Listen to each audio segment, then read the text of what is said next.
La Antártida. La Antártida es el mayor desierto nival del mundo, con una sequedad relativa que supera incluso a la que existe en los desiertos cálidos.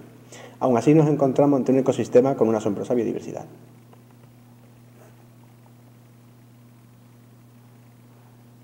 Estos van a ser los principales puntos de los que vamos a hablar a continuación. Los factores abióticos, la disponibilidad de nutrientes, la cadena trófica, la diversidad y las adaptaciones y el impacto antrópico. Y os dejaremos también una bibliografía.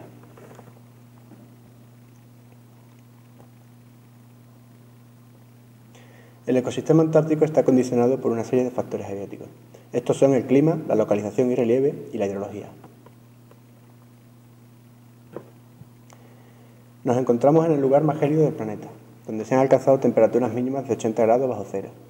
Las variaciones de temperatura pueden variar entre más de 50 grados entre el polo y la península, que se encuentra a menos latitudes. La radiación solar que incide en el polo lo hace creando dos ciclos anuales, uno de luz y otro de sombra, que condicionan en gran medida la temperatura y el crecimiento de las especies. La Antártida se encuentra en el polo geográfico sur del planeta, en las latitudes más bajas. El continente se divide en dos unidades geomorfológicas diferenciadas.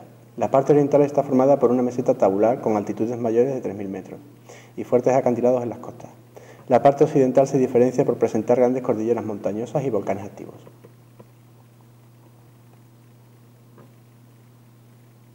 En cuanto a la hidrología, un 97% del continente se encuentra cubierto por una gruesa capa de hielo, que constituye el mayor reservorio de agua dulce del planeta. Aún así, este no se encuentra disponible para los seres vivos, ya que está congelada. La falta de precipitaciones en forma de lluvia provoca que el ambiente sea muy seco y adverso para la supervivencia. Se puede decir que el área con las mejores condiciones de vida es la península antártica, que se encuentra a menores latitudes y a tan solo unos 1.000 kilómetros de América del Sur.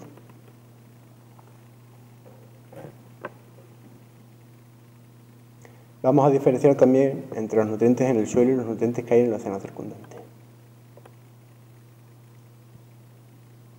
El factor limitante en el suelo es el nitrógeno, que procede del guano, que dejan las aves que viven en el continente, y de las fijaciones que hacen las bacterias fijadoras de nitrógeno, las cianobacterias de líquenes.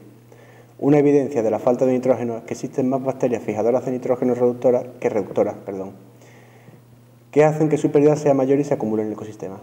Respecto al carbono, su descomposición se lleva a cabo principalmente por bacterias, microhongos y levaduras, siendo los descomponedores principales los hongos, debido a la falta de herbivoría. En ambos influyen las condiciones de degradación, como el tiempo, la humedad, la temperatura y la cobertura vegetal. Respecto a esta última, la calidad es muy importante, debido a que determina la calidad de los nutrientes que llegan al suelo.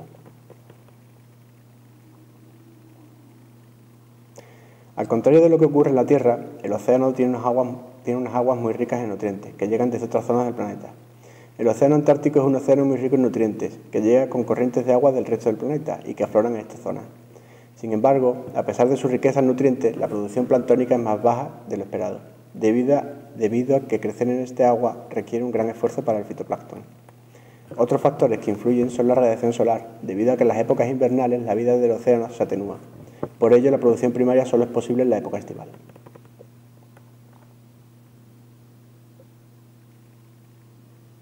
Como podéis observar en la siguiente imagen, el krill es el principal alimento para la mayoría de las especies presentes en el ecosistema.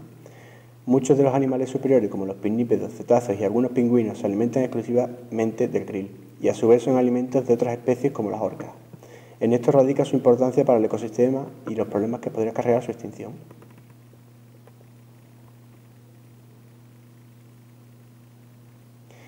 Para poder sobrevivir en las duras condiciones de vida en la Antártida, los seres vivos han sabido adaptarse de muchas maneras a diferentes peligros a los que se presentan.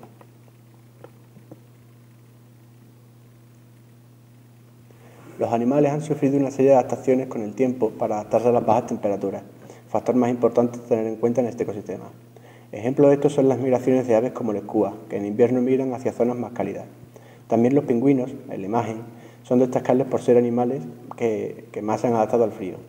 Además de poseer fuertes adaptaciones de comportamiento, han sufrido unas adaptaciones fisiológicas muy importantes, como la adaptación de las plumas para ser más aislantes e incluso la pérdida de la capacidad de vuelo, o la ovalación de su cuerpo para mantener el calor. Otro ejemplo es el pecielo, también en la imagen, que se ha adaptado eliminando por completo los glóbulos rojos de la sangre para evitar la congelación.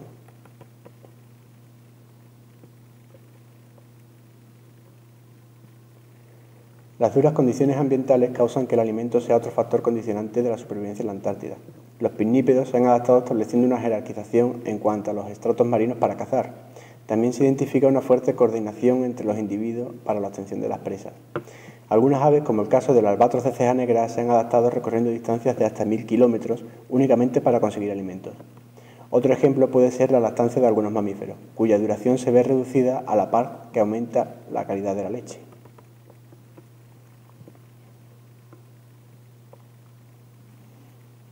Otras adaptaciones comunes son, por ejemplo, la nidificación de algunas aves directamente en el suelo debido a la ausencia de depredadores, o incluso en el caso de la Bélgica antártica, un insecto autóctono, la pérdida de las alas para evitar ser arrastrados por los vientos.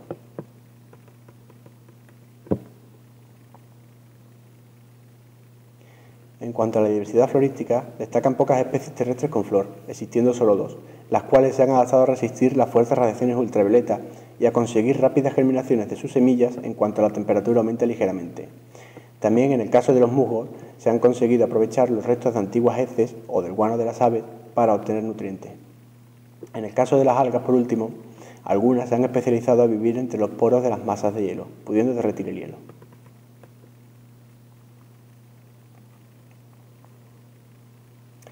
La acción del ser humano ha hecho mella en este ecosistema de dos maneras: de forma indirecta por la emisión de gases que potencian el efecto invernadero y actuando de forma directa sobre el lugar mediante su presencia allí.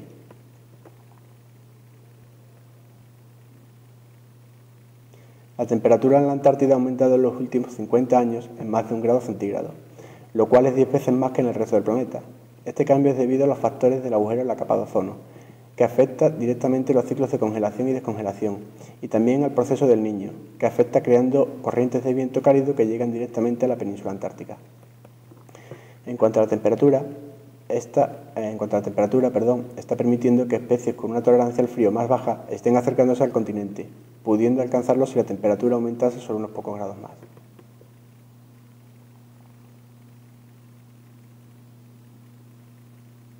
El Tratado Antártico, que entró en vigor en 1963, regula y limita todas las actividades del hombre sobre el continente, a las puramente científicas y turísticas. La explotación de los posibles recursos existentes queda prohibida. El turismo también crea un impacto moderado, debido a que no se tienen siempre en cuenta las normativas del tratado, y a que el transporte hacia y desde las zonas de visita genera un impacto elevado. Los asentamientos científicos también pueden generar numerosos tipos de residuos, que cuando entran en contacto con el ecosistema pueden generar daños irreparables.